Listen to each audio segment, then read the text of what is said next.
Joining us now, the chairwoman of the Democratic Party of Virginia, Susan Swecker. Hey, Susan, great to have you with us.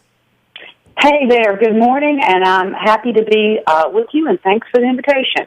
Oh, my pleasure. Look, the Democratic Party of Virginia revitalized. First of all, you've hired some top talent in there, led by your political director, Brian Zuzanik, your communications director, Stephen Carter, and many others. Normally, a state party doesn't attract the kind of savvy and veteran talent that you've been able to get in there. How did you make it happen?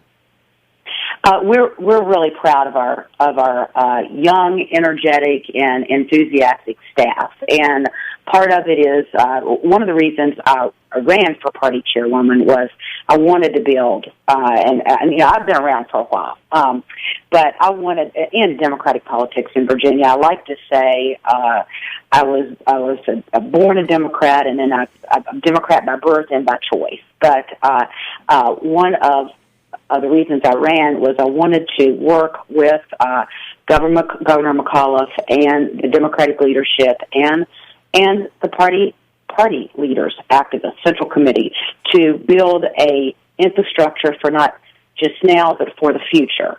And so we just began immediately reaching out and put together a team that consisted of folks that knew Virginia and some that didn't. And we've put together I think just like you said, top talent. And I think because of Virginia being now a battleground state, and because we have off-year elections, I think we are sort of a breeding ground, if you will, for a training ground for top talent. Everybody wants to come here. We're the place that trains for the presidential years and the congressional off-year elections. So they look to us for who you got. For example, this year, as I think you know, we had over 70-plus field organizers or field people on the ground working in these targeted races. Some of them have already begun to move on to other states. I mean, they're top talent. We want a lot of them to stay, and some of them will stay here in Virginia. But that's because of, one, off-year elections.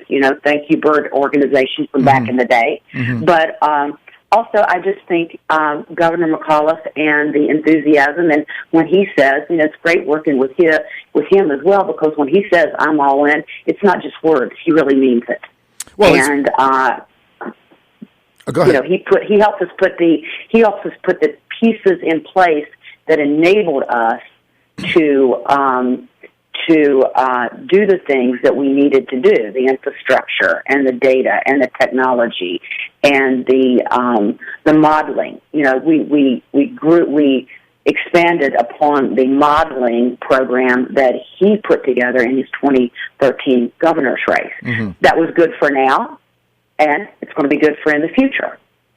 Well, look, in my column that comes out today, I called the Democratic Party of Virginia a big winner in the election Tuesday night, because reality is that Governor McAuliffe can only serve one term, and eventually he'll move on to something else. But the infrastructure and the database organizational program that he's helped put in place is going to endure on forever, right? Correct, and then that's important because we're the only state in the nation that has a one-term governorship. Almost as soon as you take office, you're running stuff. You're on your way out, and so that means every day you get up, which is what he's doing, getting up every day, working hard for the citizens of the Commonwealth. But we have to really make hay while the sun shines, knowing that we are preparing for the future. And when you are a Virginia Democrat, like many of us are, that I work with, and that we've got an election every year. We closed the doors election night and started working, on the next election. Mm-hmm. And so it's, and I've been there in the lean years. I've seen what's happened when when we don't have a governor, and I hope that doesn't happen, and that's what I want to work towards, so that we always have a Democratic governor, and that we build. I mean, we came up a little short, granted, on, we'd hoped to take back the state Senate, but we knew that was a challenge. Just coming even was a win in my book, but we picked up a seat in the House, and we won elections all across the Commonwealth, some really great local elections with young people, for goodness sakes. I mean, that's really great. So again, building for the future, and we want to, we've laid a good groundwork this year, and I think it bodes well as we move into 16, 17, 18. Well, I think one of the best things that happened to the Democratic Party of Virginia Tuesday night is a couple of the new senators you got in are very young, very energetic. They have young families, so they're better to connect with people. Your state Senate team was getting a little, shall we say, mature, and so it's good to have some young blood in there, a little long in the tooth, shall we say. I'll tell you what, Jeremy McPike, veteran, he is going to be a great leader in the state Senate. But I have to take a minute, and I want to give a personal shout out to my good friend Patty Puller, who is going to be replaced by Scott Sorrell, who's going to be a wonderful leader in the state Senate as a member of the House of Delegates. But Patty is someone who I have known since we worked together, and we all grew up under a man named Dick Davis, who was Lieutenant Governor of Virginia, and we were all, Dick loved young people, and that's how we all got our start. And she's done just a tremendous job for not just Northern Virginia, but all of Virginia, and it was somebody who helped bring about the partnership of Northern Virginia versus downstate, and did so much for veterans across the Commonwealth. Tomorrow being Veterans Day, I have to just, acknowledge that. So, I'm still going to be in touch with her, I know, but it won't be the same not having Patty in the Virginia General Assembly. Well, but I agree with you. We do have great, some really, other Jennifer Boysko in the House is going to be a great addition, as well as John Bell. Really looking forward to. I think you're exactly right. We're moving in the right direction. Susan, one of the big stories of this campaign, as you said, you were alluding to, you're able to organize, hire, train 70 people working in the field for about 6 months or so. Now, how many of those are actually going to stay with the DPV, and how many move on? We're working on that right now. It's it's just been not quite a week. What is today? It is a week. It was last week, right? Election day. Yes. 1 week. So it's a work in progress right now, is what I would say. We are working our plan, and I think some of them had again, these are top quality folks, and presidential campaigns and top Senate campaigns are chomping at the bit to get some of them, and so it's sort of a work in progress. Susan, reality is you didn't have a bad night, but the big prize was the state Senate. You didn't win that. I thought you were going to win a month ago. I thought you lost control of your narrative in the final month. Somehow we're talking about tolls and anti-guns instead of jobs, education, and infrastructure, which I thought was your winning message, especially in District 10. What happened? Okay, let's see. I go by which District 10 was one in Richmond. Yes. Down here where I am. Yes. The Gepper State. Yeah. That was always going to be a tough one, and that was the one we knew was pivotal. I mean, you had John Watkins, who had, represented that forever, and our polling data showed that we were behind, I think 3 or 4 points, and when we came in with the guns issue, I know that's the one that's the debatable thing. When the third party came in, Everytown Gun Safety came in, and with their ads, that's what pulled us even. And I know that's debatable, but I really think that's what pulled us even. Thought we were going to get it over the top, but in reality, and